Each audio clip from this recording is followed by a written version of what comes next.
Mišmaševci, lepo pozdravljeni. Raziskovanje je zanimivo področje, v katerem naši mladi mišmaševci blestijo vsako leto. Gibanje Mladi raziskovalci za razvoj Šaleške doline je staro že vrsto let. V tem času pa je nastalo zelo veliko raziskovalnih nalog učencev in dijakov velenjskih šol. V današnji oddaji bomo torej govorili o zanimivem raziskovalnem delu. Ker pa raziskovanje ni edino področje, v katerem mišmaševci blestijo, bomo v drugem delu oddaje govorili o otroškem parlamentu, ki je v letošnjem letu potekal na temo šolski sistem. Najprej pa malo glasbe.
V današnji oddaji v prvem delu govorimo o raziskovalni nalogi, ki jo je napisal osnovnošolec David Kosi.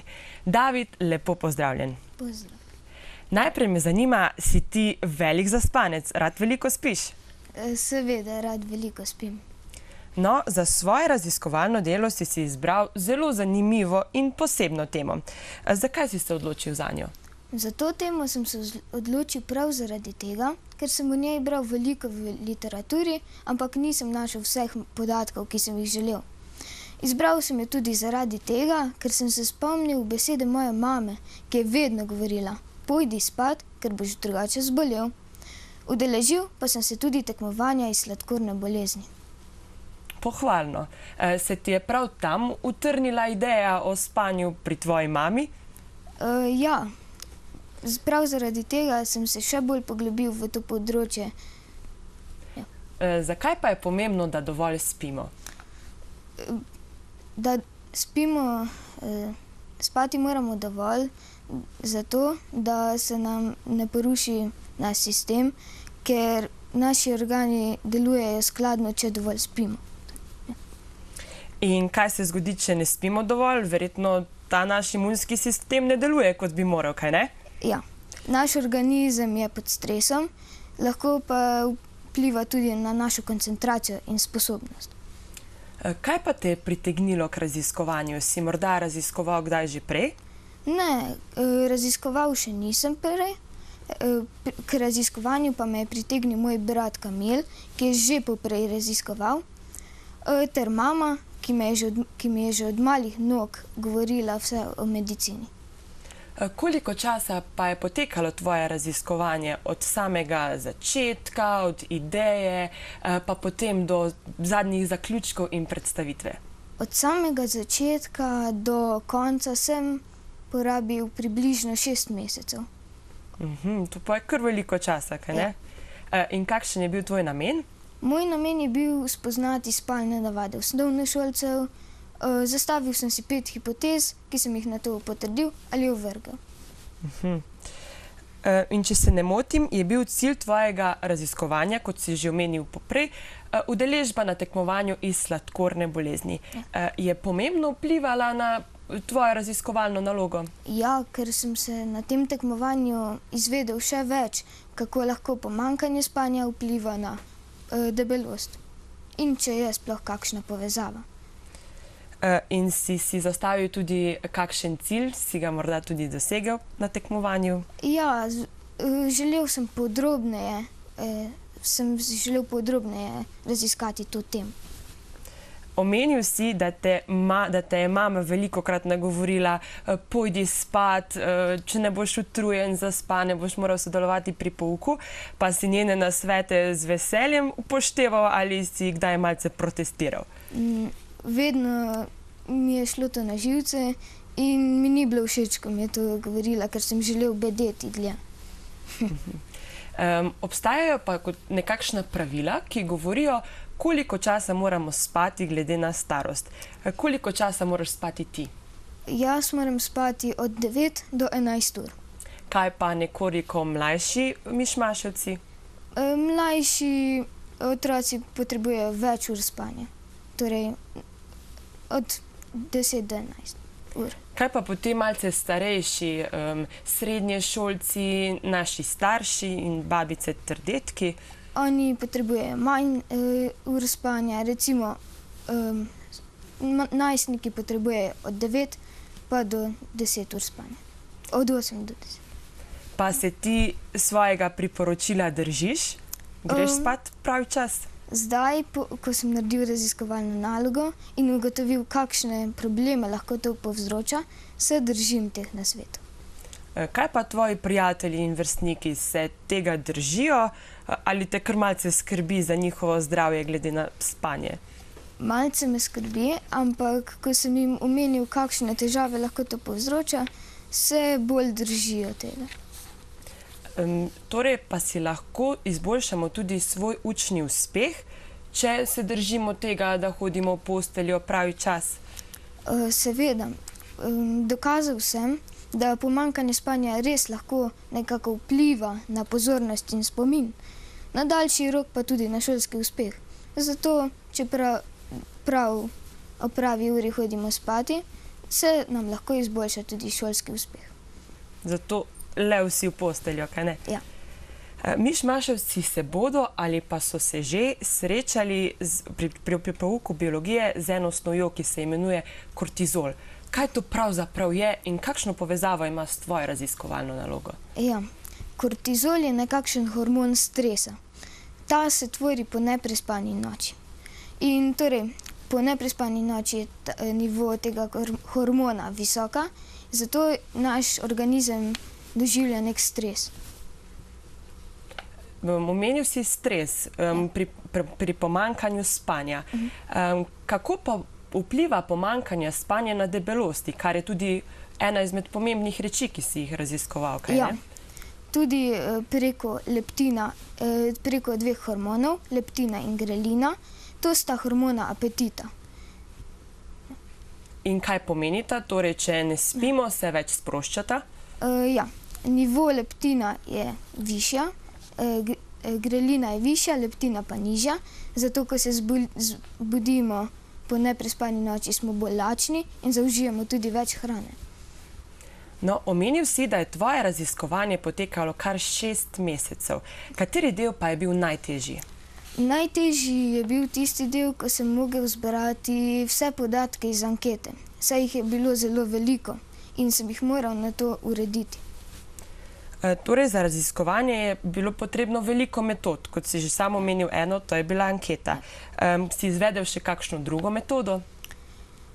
Da, po literaturi sem se lotil anketnega dela, potem pa sem še opravil 6 eksperimentov.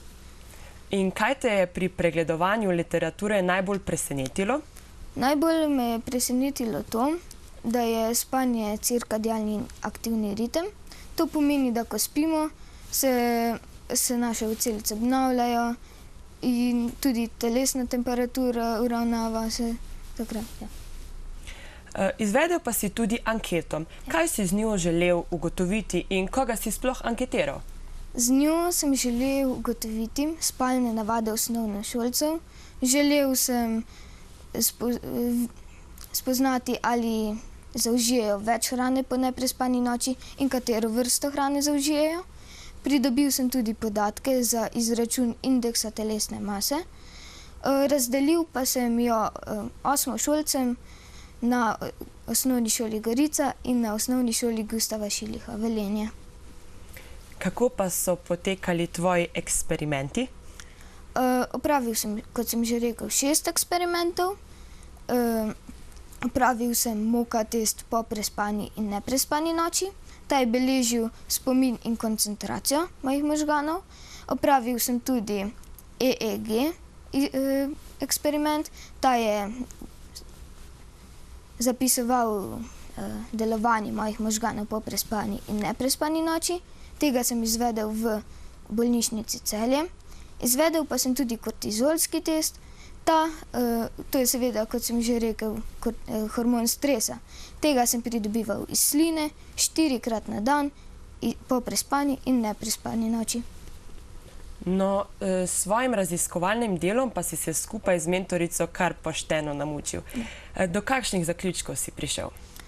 Prišel sem do spoznanja, da večina osnovnošolcev ne spi dovolj ali so njihovi vzorci spanja spremenjeni in da večina otrok z povišanim indeksom telesne mase ne spi dovolj. Kaj pa si ugotovil z eksperimenti? Z eksperimenti sem ugotovil, da pomanjkanje spanja res predstavlja stres za cel naš organizem in da pomanjkanje spanja res lahko vpliva na koncentracijo in spomin. In če se vrneva nazaj k tvojim hipotezam, ki si jih zastavil na začetku raziskovanja, si vse potrdil ali si morda tudi kakšno ovrgel? Potrdil sem 3 hipoteze, ovrgel pa 2. In kaj bi glede na spanje svetoval našim mišmaševcem? Svetoval bi jim to, da grejo spati ob pravi uri, da ko grejo spati, spijo v temnem prostoru in tudi pri primerni temperaturi brez hrupa. Ja. No, tvoje raziskovanje je bilo vsekakor zelo uspešno. Bi morda rad raziskoval tudi v prihodnje? Seveda bi raziskoval tudi v prihodnje. Raziskoval pa bi tudi lahko recimo vzorce spanja pri tisti skupini ljudi, ki opravljajo nočno delo, recimo medicinskih sester, policistov, voznikov in tudi drugih, po končani nočni službi. David, najlepša hvala za današnji obisk v studiu. Mišmaševci, ste slišali, kaj se zgodi, če ne spite dovolj? Zato le vsak dan prav čas v posteljo. Sledi nekaj glasbe, potem pa bomo prisluhnili, kaj so se letos pogovarjali na otroškem parlamentu.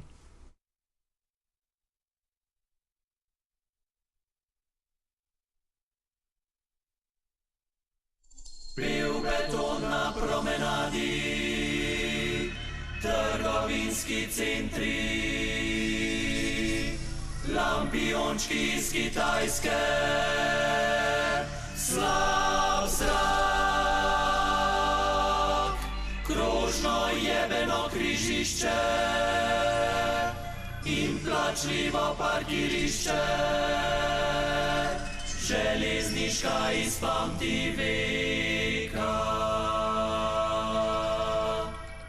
Akumulacijsko jezero, ki je nastalo zaradi prekomernega izkopavanja lignita in več desetletij burilo duhove svojo nesnaženo vodo, je danes prekrito zemljo in travo postalo veliko pasje stranišče.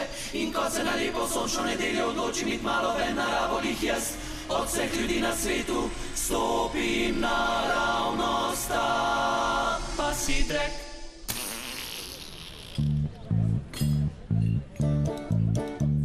Ko te dajejo težave in črn je v svet, so meščani imamo zate en preprost nasvet.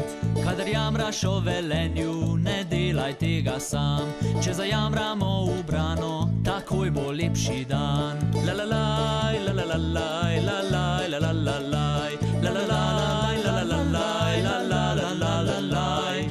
Čau, dečka, kaj bo videl? Pa nič, malo šimfamo pa to. Kaj pa? O, Velenje pa to, vse veš. Lahko jaz tudi. Itak, povej. Me moti, da v petek mladi nimamo iti kam in da v mladosti ni kajmak, ampak mileram. Aj, cool. Ja, itak, ful dobro. Zdaj, če te še kaj moti, ti kar povej. Okay. Pritisk mi dvigne, če ceste polne so zapor in če pri zdravstvenem ni pešcev, a pa rečo semafor. Me moti, da v petek mladi nimamo iti kam in da v mladosti ni kajmak, ampak mileram. Kaj, fantje, vidno imate polna usta, vele. Pa ja, zdaj pa je malo šit. Vse razumem. Škaj se je meni enkrat naredil? Slušajte to. Ne z lokalcem na pogreb, saj te bo peljal kolriti v žep. Vozi le v eno smer, pa še PMS ima šofer. Ne moti, da z lokalcem na pogreb, saj te bo peljal kolriti v žep. Vozi le v eno smer, pa še PMS ima šofer. Kaj, pes je in, Velenje je Bosna, Šoštanj pa Hercegovina. Stari, kje ti te fore? Ovi, šifate, a? Posluš tole, kaj gre pa me najbolj jetre? Radari in omejitve, kire butaste rešitve. Pesju vedno me ujame, seči avto je odma. Ne moti radari in omejitve, kire butaste rešitve. Pesju vedno me ujame, seči avto je odma. Če furi, prokleti, če furi. Ej, pa ne moreš te grdo govoriti, no. A ja, pardon. Ne moti radari in omejitve, kire butaste rešitve. Pesju vedno me ujame, seči avto je odma.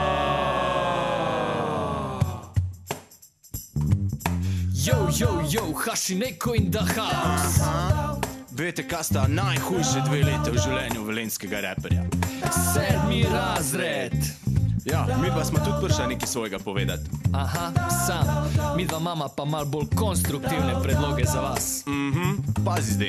Ko pobere sneg, ki ni več san, ne zafura tam na Herbersteinu zrihtajo tank. In če pod oknom laja ti sosedov cuci krga, po novem na kapeli greš v kitajsko četrt. Sodišče tukaj staro, da če več se ga ne pleska. Turistom se proda, ko dediščina lahko uneska. In če ti piske dignejo te mladi rodovi, veva, kje se čas ustavi. V dvigalu pri novi. Če to trdi, da smo grdi in da se je bed, da prebutal sam bom, ko bo z mano še prijatno pet. Velenje, to je moje mesto, to je moj zaklad. Naši srci si zaklenjen kot šaleški fucking grad. Zato ne sili stran od njega čez Benetke do Pariza. Doma na trgu ti to gleda lepško Mona Lisa. In če poti nazaj ne najdeš, je dovolj, da veš. Velenjski naš pregovor, kjer je dim, je tudi tež.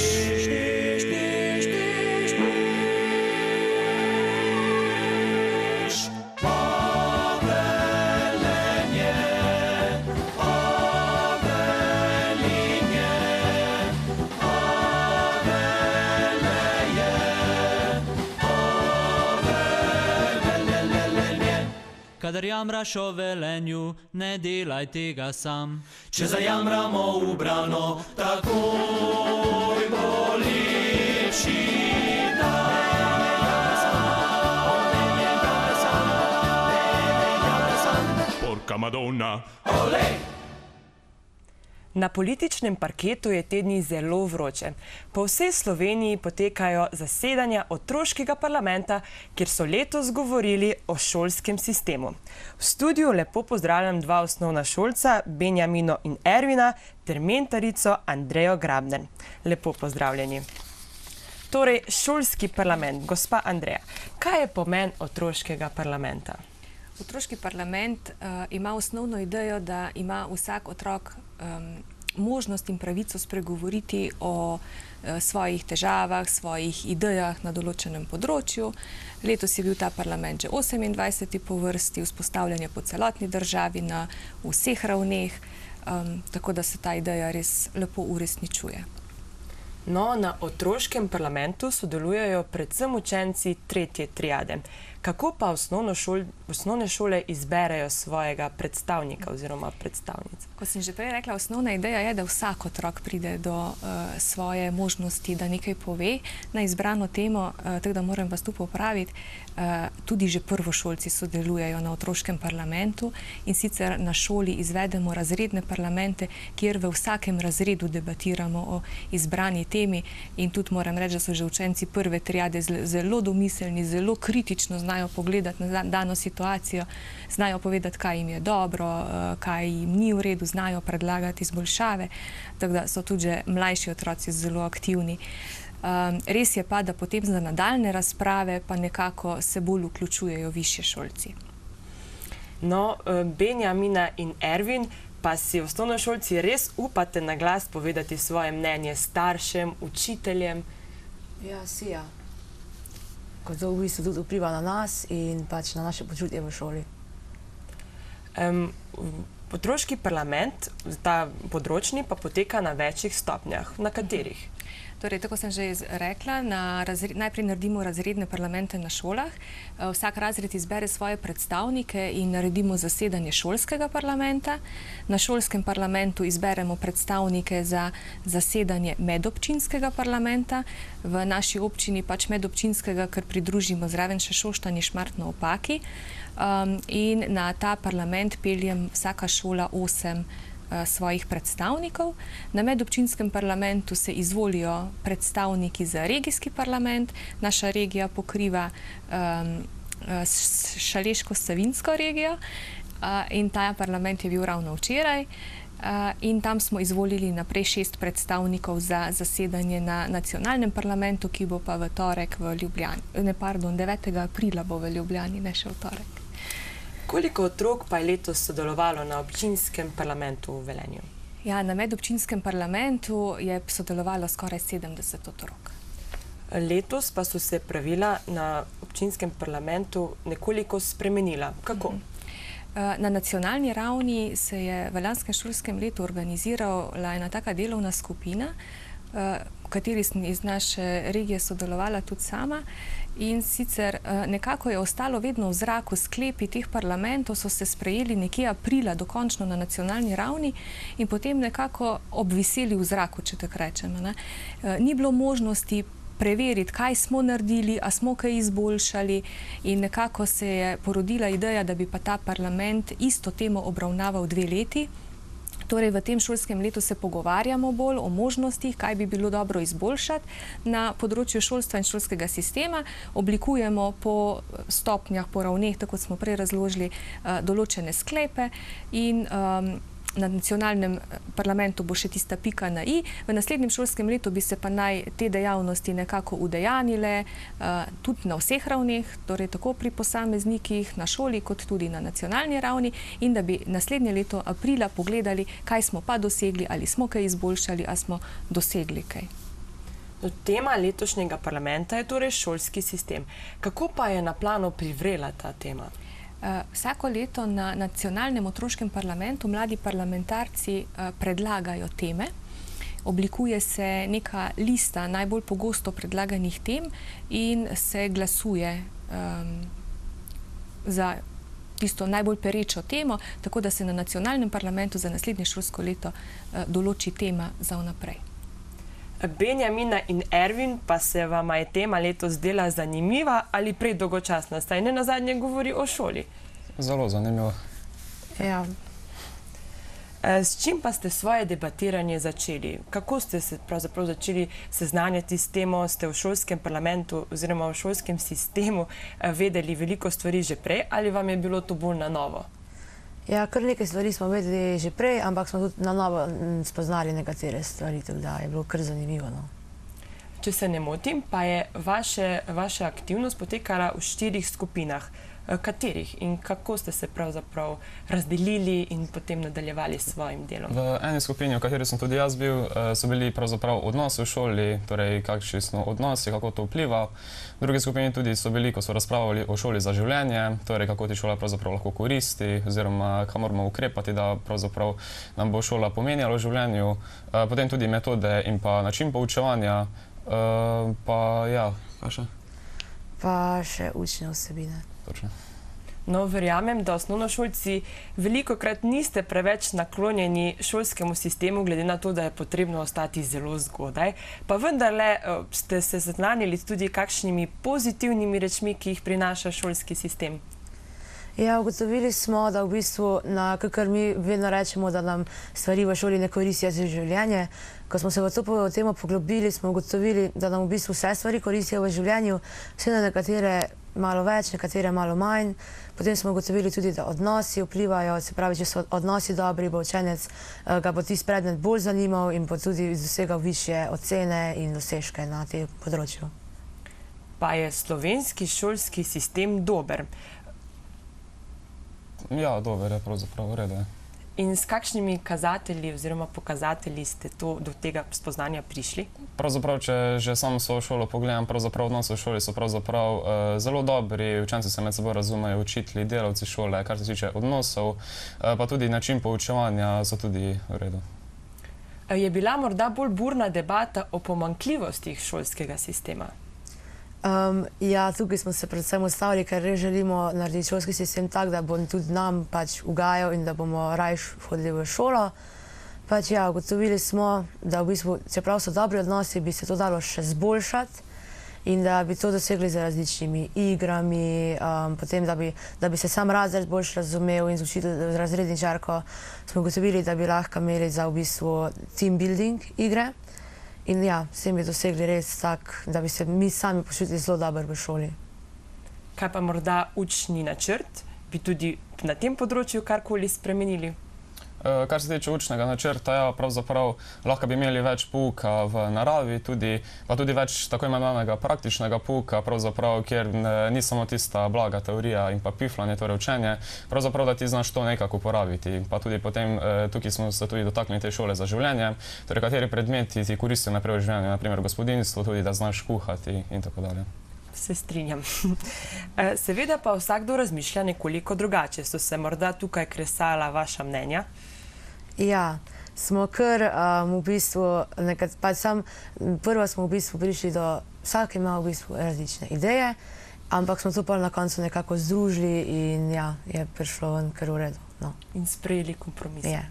Katere težave pa največkrat pestijo osnovnošolce? Kar se tiče odnosov v šoli, tudi različni konflikti, Ja, odnos v šoli pravzaprav med učiteljem, potem tudi veliko krat govorijo, da jih imajo na piki, torej pa ja, odnosi. Pa so te težave rešljive? So rešljive s tem, da morajo pa učenci tudi sami k temu nekaj prispevati, da se znajo pogovoriti z učiteljem, pa da sami znajo tudi težave reševati. Ja. Torej se težave ne rešujejo ne samo z učiteljem, tudi med učenci samimi. Seveda pa je potrebno, da tako kot korak naredi učenec, tudi učitelj, kaj ne? Ja. Ste morda na otroškem parlamentu slovenski šolski sistem primerjali tudi s kakšnim drugim v tujini po svetu? Ja, smo, in sicer z finskim, pa tudi malo z ameriškim. Pa smo lahko v primerjavi s svetovno znanimi šolskimi sistemi zadovoljni s čim, kar imamo? Ja, mislim, da smo lahko, ker v bistvu nam nudijo šolanje dejansko saj v osnovni šoli zastonj in moramo biti temu res hvaležni, ker nekateri, naprimer, otroci po svetu ne morejo hoditi v šole, pa bi radi. Pa bi bilo potrebno otroški parlament ohraniti tudi v bodoče? Vsekakor. Otroci res znajo, zelo jih moram pohvaliti, oni vedno iščejo tudi pri sebi možne izboljšave. Ne gre to v smeri, tako smo včasih rekli, šimfanja, sami iskanja nekih negativnih stvari, ampak znajo poiskati, točno znajo opredeliti, kaj lahko na nekem področju naredijo sami, kaj lahko naredimo učitelji in kaj bi morala narediti država, oziroma bi bilo dobro, da bi tudi država kaj naredila. Do kakšnih zaključkov pa ste prišli? Ja, torej pri odnosih v šoli smo prišli do zaključka, da odnosi dejansko zelo vplivajo na naše počutje v šoli, tudi med potem v bistvu medsebojni odnosi med učiteljem, učenci, med drugimi delavci v šoli. Potem, da si želimo, da bi učitelji v bistvu bolj upoštevali to sprotno ocenjevanje, se pravi, da bi, ne vem, enkrat na teden vsaj vprašali razred, naprimer o tej snovi, da bi v bistvu res videli, da bi se v bistvu ocenjevalo res bolj sprotno delo, kot ta v bistvu učenje, ko se kar naenkrat naučimo in se napovemo za spraševanje. In da v bistvu starejšim učencem bolj v šoli ustreza, da se pogovarjajo z učiteljem, se pravi z njim debatirajo o določeni snovi, ker že v tej, da lahko učenec debatira o določeni snovi, mora že v tem nekaj vedeti. Mlajšim pa bolj ustrezajo različne igre, se pravi več praktičnega pouka. Kot kaže, je bil letošnji šolski parlament več kot uspešen. In kakšni so bili vajni vtisi?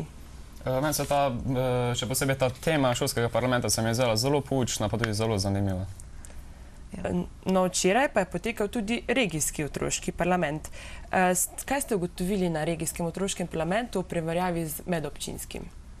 Ja, bilo je v bistvu, prišli smo do kar podobnih ugotovitev, vseeno smo se pri nekaterih idejah malo bolj zaustavili in smo se bolj v bistvu o teh pogovarjali kot o drugih, ker smo imeli tudi o nekaterih temah drugačne ugotovitve na drugih šolah. No, nekaj izbranih debaterjev pa bo na 28. nacionalnem otroškem parlamentu, ki bo potekalo 9. aprila, kot ste že omenili, sodelovalo na tem parlamentu. Se otroci veselijo obiska parlamenta? Se. To je le neka izkušnja, da imajo možnost videti parlament. Tudi je posebna izkušnja, ko morajo se naučiti sistema delovanja, ker če hoče glas, mora pritisniti tipko, dokler mu ne vklopijo zvočnika, ne more govoriti. Tak sistem bi bil včasih v razredu tudi dobrodošel. No, najlepša hvala za današnji obisk v studiu in ker ste nam predstavili, kako lahko mladi izrazimo svoje mnenje, predvsem na otroškem parlamentu. Mišmaševci, raziskujte in odkrivajte svet okoli sebe. Skripte pa naj ne ostanejo vaše misli in mnenja. Delite jih z ostalimi in bodite to, kar ste. Imejte se lepo do prihodnjega tedna.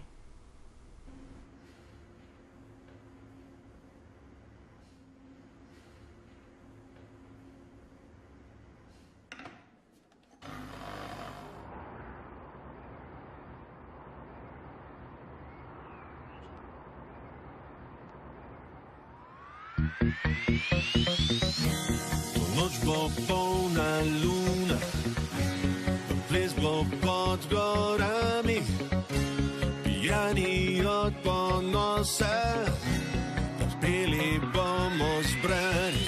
Hej, hej, hej, naj se ve,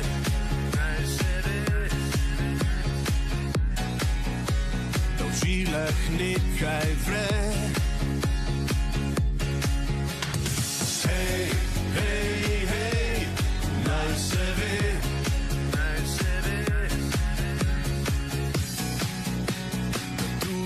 strah umre.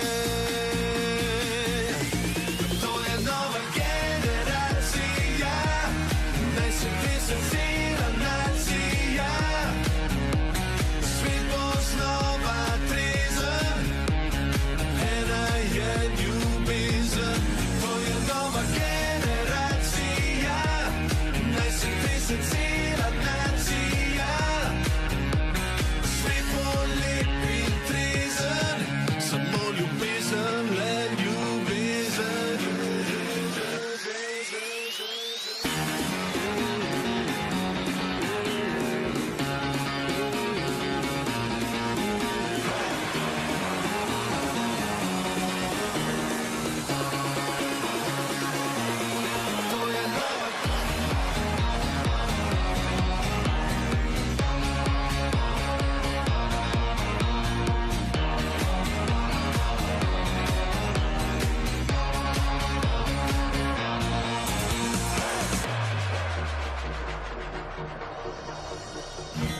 To noč je ena vera, nad nami isti Bog. Za prevare metek, konec je začetek. Hej, hej, hej, naj se ve, naj se ve, da v žilah nekaj vre. Hej, hej, hej, naj se ve, naj se ve, da tudi strah umre.